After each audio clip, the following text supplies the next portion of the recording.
Alors bonjour chers amis, nous revoilà pour une vidéo témoignage et j'ai le grand plaisir, mais vraiment un immense plaisir de recevoir Gildas Dossou. Gildas, bonjour. Bonjour Edwin. Comment vas-tu? Très bien, merci. Et toi? Eh ben écoute, on a du beau temps aujourd'hui, donc tout va bien. Ah, Dieu soit béni. Voilà, alors je t'ai demandé de participer, tu as bien accepté, hein, de façon très courtoise d'ailleurs, cette invitation pour parler de ta foi. Alors, est-ce que tu pourrais nous dire comment tu es venu en Christ et devenu après séminariste? Voilà. Est-ce que tu pourrais nous dire un petit peu ton cheminement vers le Christ voilà. D'accord. Ben, je te remercie Edwin pour l'occasion que tu m'offres de rendre compte, n'est-ce pas, de tout mon parcours en Christ. Et je vais résumer tout ce parcours-là en quelques secondes parce qu'il est long, là, il faut le dire. Et donc, tout de suite, il faut dire que je ne suis pas allé à Jésus-Christ, mais directement, bien que je sois né dans une famille catholique. Mon père et ma mère sont chrétiens catholiques depuis le bas âge. Mon père a été servant d'hôtel, ma mère choriste. Et ben donc, je suis né dans une famille catholique. Alors béninoise, hein, pour préciser. Exactement, voilà. au Bénin.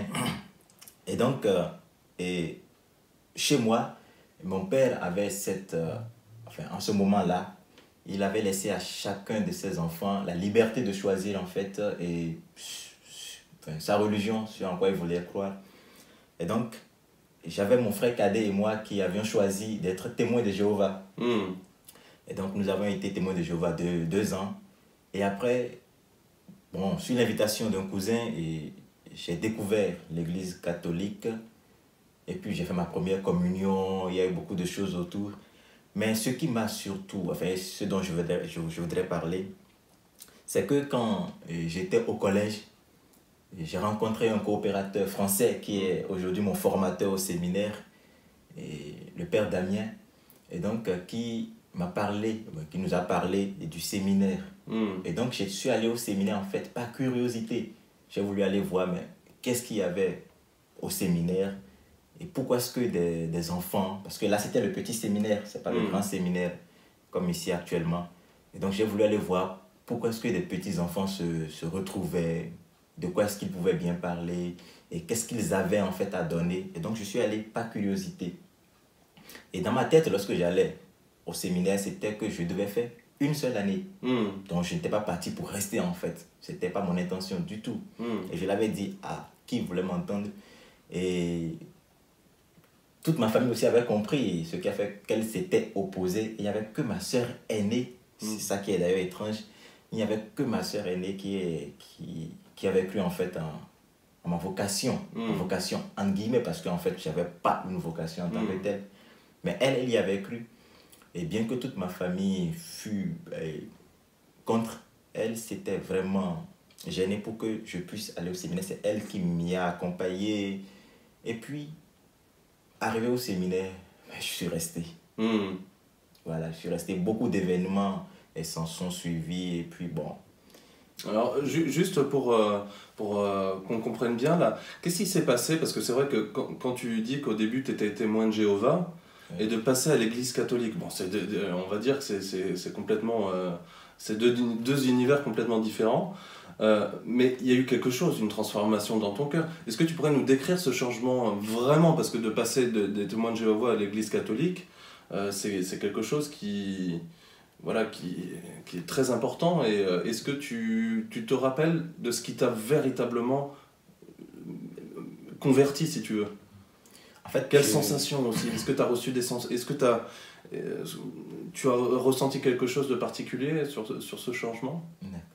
Ma conversion, en fait, si je peux l'appeler conversion, a eu lieu en fait à 2 reprises, si je peux me permettre une telle expression. Le passage des témoins de Jéhovah à l'église catholique s'est fait un peu, si j'ose le dire, un peu par hasard. Et ça, je peux le décrire. En fait, j'avais accompagné mon cousin à l'église catholique parce que ce dimanche-là, il n'y avait pas de culte chez nous. Et donc, je l'avais accompagné. Et puis, pendant la communion, il s'est levé, il est allé prendre le corps du Christ. Enfin, la communion, en ce moment-là, le gamin que j'étais, c'était qu'il allait prendre quelque chose. Et donc, quand il est revenu, je lui ai dit, mais qu'est-ce que tu allais prendre? Il m'a dit, le corps du Christ. J'ai dit, moi, je ne peux pas aller le prendre. Il m'a dit, non, pour le prendre, il faut faire le catéchisme. J'ai dit, bon, d'accord. Et comme j'étais un petit qui aimait beaucoup les défis, j'ai dit, il n'y a pas de souci, il faut faire le catéchisme. Il m'a dit, oui. Et j'étais dans une école catholique, bien que témoin de Jéhovah, bon, c'était la seule école privée en ce moment-là. Et donc, je suis allé à l'école le lendemain, j'ai dit à ma directrice, j'ai dit, ben écoutez, je veux faire le catéchisme. Elle m'a dit, mais pourquoi toi faire le catéchisme? J'ai dit, ben je fais le catéchisme parce que je veux faire ma première communion. Elle m'a dit, d'accord. Mais au Bénin, et jusqu'à maintenant d'ailleurs, on fait la première communion, en fait, après des tests. Et donc, vous passez des tests, pas concours, mais des examens, avant de faire la première communion. Et donc, moi, je faisais tout ça, mais de façon intellectuelle. Ouais. Donc, j'allais au catéchisme, j'apprenais mes leçons, je faisais les contrôles comme tout le monde. Et pour faire la première communion, vous subissez un oral. Et si, au cours de cet oral-là, vous ratez une question, vous ne faites pas votre première communion cette année-là. D'accord. Et donc, moi, j'avais eu une question, mais vraiment très banale. Et parce que je réfléchissais intellectuellement, donc naturellement, j'ai échoué. J'ai échoué. Et puis, je me suis senti blessé dans mon orgueil. Enfin, j'ai échoué, mais vraiment bêtement. Pour une question aussi, enfin, dont je peux même vous parler. En fait, la question, c'était que la Vierge Marie, était-elle juive, était-elle française ou était-elle nigériane? Et bien, il y a dans mon diocèse un sanctuaire dédié à Notre-Dame de l'Atakora. Et la Vierge Marie était peinte en noir. Et donc, dans ma tête, c'est que la Vierge Marie, c'était une africaine. Donc, des trois propositions, celle qui me sentait la plus plausible, c'était qu'elle était nigériane. Parce que française, ça me faisait blanc. Juive, ça me faisait aussi blanc. Mais nigérienne, ça faisait noir. Donc, j'ai dit noir. Et puis, j'avais échoué. Et je me suis senti vraiment vexé. Mais là, ça ne m'avait rien dit. L'année qui a suivi, j'ai réussi. Et j'ai fait ma première communion. Mais ma conversion véritable a eu lieu lorsque nous avons accueilli dans mon diocèse les reliques de Sainte Thérèse de Lisieux, à qui j'ai dédié d'ailleurs ma vocation. Sainte Thérèse qui a changé ma vie. J'étais servant d'hôtel, donc après ma communion. Au Bénin, il faut forcément être dans un mouvement ou dans un groupe. Donc j'ai choisi les servants d'hôtel parce que je trouvais qu'ils s'habillaient très bien. Et donc j'étais servant d'hôtel. Et les reliques étaient venues sur ma paroisse pour 3 jours, du jeudi au samedi soir. Mais je ne sais pas quel miracle, je suis resté du jeudi matin jusqu'au samedi soir sans rentrer chez moi. Ah oui. Et j'étais tout le temps, mais à côté du reliquaire en fait. Ouais, t'étais attiré. Juste à côté. Et toutes les messes, enfin les messes étaient chaque heure, mais je les ai toutes servies. Et je n'ai pas bougé. Et je me surprenais en fait. Je me surprenais à avoir la main en fait sur le reliquaire. Ouais. Et je parlais à Sainte Thérèse. J'ai beaucoup aimé la présentation que le curé avait faite parce qu'il avait parlé d'elle. Enfin, c'était une jeune fille, mais tout ça. Et donc ça m'avait touché. Ma conversion en fait avait eu lieu cette année-là. Ouais. Et donc l'année d'après, je suis allé au séminaire. Est-ce que tu as, excuse-moi, hein, est-ce que tu as ressenti voilà, un cœur chaud, brûlant d'amour? Oui. Parce que souvent, toi, c'est toujours ce qu'on. Alors, toujours. En tout cas, quelques personnes que j'ai eu la chance d'interroger ont eu ce ressenti, tu sais, de cœur chaud, brûlant d'amour. Et voilà, comme sensation, voilà. Moi, c'est pas on a une espèce de zèle, tu sais. Exactement. C'est pas un cœur chaud, mais j'ai senti plutôt une quiétude, en fait, du cœur. C'est-à-dire le Judas bouillant que je me reconnaissais, que je savais que j'étais, mais avait changé tout d'un coup. Ouais. Et c'est d'ailleurs, je comprends, ils m'en ont jamais parlé, mais je me dis que c'est sûrement ça. C'est peut-être ce qui a fait que mes parents étaient réticents quant à ma vocation, parce que quelques semaines après, j'ai dit, ben écoutez, je vais au séminaire. Mais moi, j'y allais d'abord par curiosité. Mais quand je suis allé au séminaire, donc vous allez vous poser la question de savoir, mais pourquoi est-ce que je ne suis pas sorti après? Et donc, après ma rencontre avec Sainte Thérèse sur ma paroisse, j'avais senti un changement qui m'inquiétait moi aussi. Parce que je n'étais pas du genre à être vraiment calme, à être... J'avais vraiment une quiétude intérieure, une profondeur que je ne m'expliquais pas. et que j'essayais de combattre en fait. Parce que je voulais retrouver le Gildas. Ouais, d'accord. Ouais. Mais une fois au séminaire, et c'est là que je dis que les voies du Seigneur sont insondables, je rencontre mon accompagnateur spirituel, le premier, à qui je dois vraiment beaucoup de choses, et qui curieusement m'offre une image de Sainte Thérèse de Lisieux. Ah, tiens. Et je lui dis, mais pourquoi est-ce que vous m'offrez cette image-là? Il me dit, je veux confier ta vocation à cette fille-là, il faut qu'elle prie pour toi.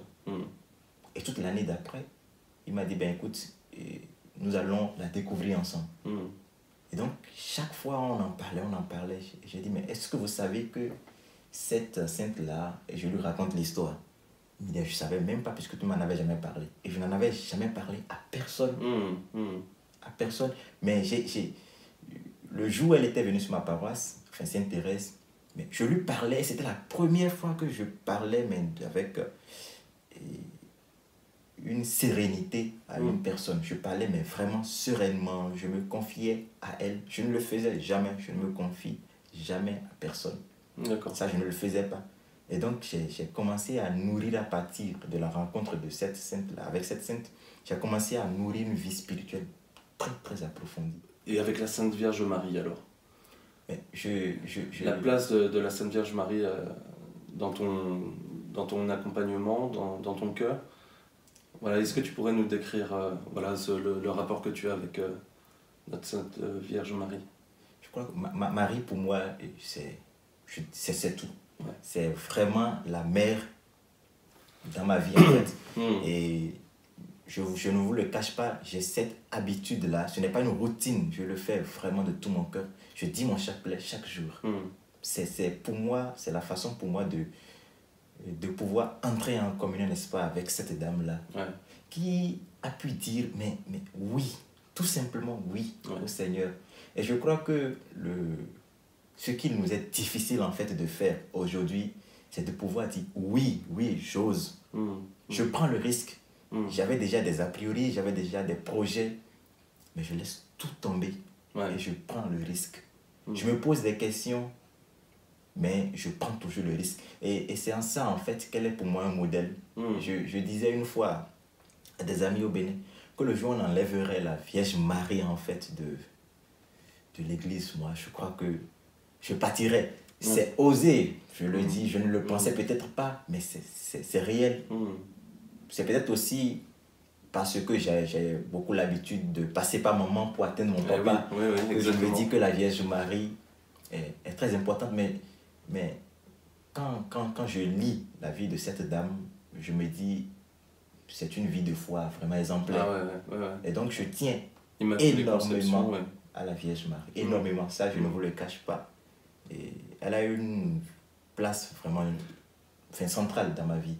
D'accord, c'est très beau en tout cas. Et du coup, on va faire le lien avec ça. Ta façon de prier, du coup, c'est comment tu organises ta prière, alors quotidienne, ou est-ce que tu as une méthode pour prier? Alors, il y en a qui usent, par exemple, qui se servent de la musique pour prier. Il y en a qui... est-ce que tu pourrais nous décrire un petit peu ta... Essentiellement, chaque jour, je prends le temps de remettre entre les mains de Dieu ma journée, donc par l'intercession de la Vierge Marie. Je ne voudrais pas jouer sur l'automatisme, mais je dis que ça marche toujours. En passant par elle, je me dis, Dieu, il écoutera forcément. Et donc, chaque matin, au lever, je prie l'office de lecture. C'est une prière que l'Église nous recommande de faire. Et donc, que je dis, et je profite toujours pour remettre entre les mains de la Vierge Marie. Je demande qu'elle les porte au Seigneur. Donc les intentions qui m'ont été confiées, les amis, la famille, le monde entier, ceux qui souffrent, et moi-même. Et donc ce temps, je me le réserve toujours. Je me le réserve. Et dans la journée, je dis les prières recommandées, donc les laudes, et l'office du milieu du jour à midi, et les vêpres le soir, et les complis. Et même quand je ne suis pas en communauté au séminaire, je me donne pas la peine, je me donne ce plaisir-là de prier. Et maintenant, lorsqu'au cours de la journée, ça arrive souvent, je commence à à déprimer un peu, à traverser une sécheresse spirituelle, parce que ça arrive hein, très souvent. Vous vous heurtez à des difficultés et vous vous demandez si réellement Dieu il est dans votre vie. Oui, c'est ce qu'on appelle la nuit de l'esprit, de Thérèse d'Avila, la nuit de l'esprit. Exactement. Ouais. Voilà. Et donc, en ce moment-là, je vais m'asseoir sur mon clavier et je joue une musique qui me réconforte. Généralement, une musique religieuse, là, dont les paroles me touchent. Et il y a un chant que j'aime vraiment énormément, qui est « Ne crains pas, je suis avec toi ». D'accord. Je t'ai choisi, appelé par ton nom. Mais je trouve ça vraiment beau. Et donc, je me surprends en train de le jouer et du coup, sans vous le cacher, ça me calme énormément. D'accord. Et alors, est-ce que tu as quelque chose à dire aussi encore sur la prière ? Bien sûr, la prière, je dirais tout simplement que c'est, comme le disait un évêque, c'est notre arme offensive et c'est notre arme défensive en fait. Et c'est... Généralement, on a toujours pris l'habitude de penser que la prière, c'est un truc construit, il faut dire ci, il faut dire ça, et quand tu n'as pas dit ça, non, je dis non.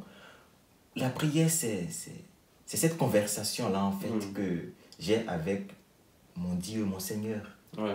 C'est le temps où je lui parle. Si vous voulez, c'est le temps où je me plains. Le temps où je dis merci. Et il y a une très belle façon que le curé de la paroisse de Pérol propose en fait au catéchumène. Il dit merci, pardon, s'il te plaît. Ouais. Il y a 3 moments. Mais quand vous tenez compte de ces 3 aspects-là, mais vous vous surprenez à dire des choses mais pas possibles en fait au Seigneur, à le remercier pour des choses mais vraiment banales, à lui demander pardon pour des choses auxquelles vous n'avez peut-être pas pensé mais qui ont fait du mal aux autres, et à demander des choses que vous disiez en fait que ça ne regarde pas le Seigneur, mais ça le regarde. Et donc vous vous surprenez en fait à lui dire énormément de choses. D'accord. Voilà. Et alors la situation au Bénin, et on peut élargir aussi à l'Afrique, en ce qui concerne l'Église catholique, où ça en est? Alors c'est vrai que le Bénin c'est un pays, alors il y a beaucoup d'églises différentes, il y a aussi le vaudou, le chamanisme. Alors où ça en est un petit peu là, en Afrique, bon on peut parler du Bénin, mais voilà, est-ce que tu... Bon, ça dit, le risque qu'il ne faut pas prendre dès le départ, c'est de procéder à une comparaison en fait. Il dit que le Bénin et la France, non. C'est 2 choses différentes parce qu'il faut d'abord avoir à l'esprit que le Bénin n'a que 2 siècles de chrétienté. Donc c'est vraiment peu par rapport à tout cet impressionnant nombre de siècles dont la France jouit. Et donc le Bénin n'a que 2 siècles, 200 ans à peine d'existence chrétienne, catholique, je veux dire. Et donc les églises, elles sont bondées. Mais ce n'est pas forcément on a tous la foi.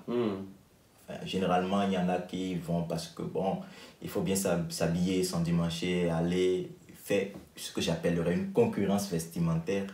Il y en a qui y vont parce que c'est la tradition, en fait. Chez nous, on fait comme ça. Un peu comme les baptêmes ici aussi en France maintenant. On fait parce qu'on a toujours fait. Et donc, mais il y a aussi d'autres qui vivent réellement leur foi. Et quand je le dis, moi, ma famille a été pour moi aussi un terreau. Quand je vois mon père qui, chaque matin, dit sa prière. Chaque matin, je vous dis, chaque fois que nous sommes dans une maison, il a toujours un espace dont il fait son oratoire. Et puis chaque matin, il est là. Chaque soir, il est là. Et quand je vois ça, je me dis... S'il n'y a pas quelque chose, un intellectuel de son envergure ne serait pas à genoux. Quelqu'un de sa carrure intellectuelle, c'est un inspecteur de l'enseignement. Quelqu'un qui a lu tout le temps, qui connaît des choses et qui pourtant sait se mettre à genoux. Et se mettre à genoux, c'est s'humilier. Pas s'humilier pour manger ce que je... Enfin, pour reprendre l'expression de chez moi, pour manger la honte, non. Mais il s'humilie, se fait petit, reconnaissant qu'il y a quelque chose qui le dépasse. Quelqu'un qui est au-dessus de lui. Et donc, et ma mère aussi. qui a une vie de foi impressionnante. Donc, il y a de ces gens-là. Il y a aussi ma tante qui a été, pour moi, je dirais, toute proportion gardée, une accompagnatrice spirituelle, mais qui croit vraiment que Dieu existe. Et donc, il y a de ces gens-là qui sont dans des églises et qui vous font croire que, bon, vous êtes sur la bonne voie. Et puis, bon, il y en a aussi qui vont à l'église parce que, bon, comme je le disais tantôt, qui vont parce que, bon, chez moi, chez eux, ils y vont, on y va. Et qui, en même temps, à côté, comme tu le disais tout à l'heure, ont des pratiques un peu occultes, donc le vaudou. Oui, parce qu'il y a beaucoup de personnes, par exemple, qui ont peur des sorts. On va me jeter des sorts. Exactement. Voilà, donc du syncrétisme, quoi, aussi chez nous. Et il y a beaucoup qui jouent à double jeu. C'est triste, c'est malheureux, mais bon, qu'est-ce que vous voulez, ça existe. Et donc, c'est de tout ça, en fait, qu'on a dans les églises. Et il y a beaucoup d'églises aussi qui surgissent de nulle part, quelquefois juste pour se faire un peu d'argent ou bien un nom. Eh bien, c'est dommage, mais j'ai toujours la ferme conviction, et comme je le disais quand je suis arrivé en France il y a 1 an, j'ai toujours la ferme conviction que Dieu, il aura le dernier mot. Voilà. D'accord. Et en fait, là, il te reste combien d'années d'études alors avant de... Bon, j'en ai déjà fait un bon paquet. J'ai commencé très petit, donc vous avez compris, j'ai fait 14 ans au séminaire déjà. Et je suis venu en France pour faire ma théologie qui dure 4 ans. Ah oui, d'accord. Voilà, donc j'ai déjà fait 1 année. Il m'en reste là 3. L'année dernière, j'étais à Aiguille pour mon insertion. Et là, je suis sur l'unité d'Aix-Val de Durance. Et voilà. Et quel est le rôle de la musique pour toi, en fait? Et la musique, pour moi, je l'entends, en fait, je la conçois comme un vecteur, en fait, d'évangélisation. Parce que je prends mon cas, en fait. Pour que les choses puissent me toucher, il faut que je les entende être chantées ou être déclamées comme des poésies. Donc, quand on chante et qu'on passe un message, qu'on dit des choses mais touchantes, vous les écririez que ça ne me toucherait pas autant. J'aime lire, j'adore lire, c'est un passe-temps favori. J'aime lire et écrire. Mais quand vous chantez ça et que c'est bien chanté, c'est pas dormant, c'est vivant, ça me touche encore plus. Et c'est là que j'entends encore Augustin qui dit que chanter, c'est prier 2 fois. Exact. Et j'y crois, vraiment, j'y crois parce que vous me laissez une partition, je vais la déchiffrer. Ça ne va pas me toucher autant que vous la chanteriez, puis vous mettrez de la musique, il y a tout ce qu'il faut. D'accord. Mais là, ça marche. Bon, bah écoute, Gildas, merci beaucoup pour le temps que tu nous as consacré. Et bah, je te souhaite, on va dire, beaucoup de belles choses pour tes futurs projets. Merci. Pour ta vie. Et ben, je te dis à très bientôt. Merci beaucoup. Merci. Au revoir. Au revoir. Au revoir, chers amis.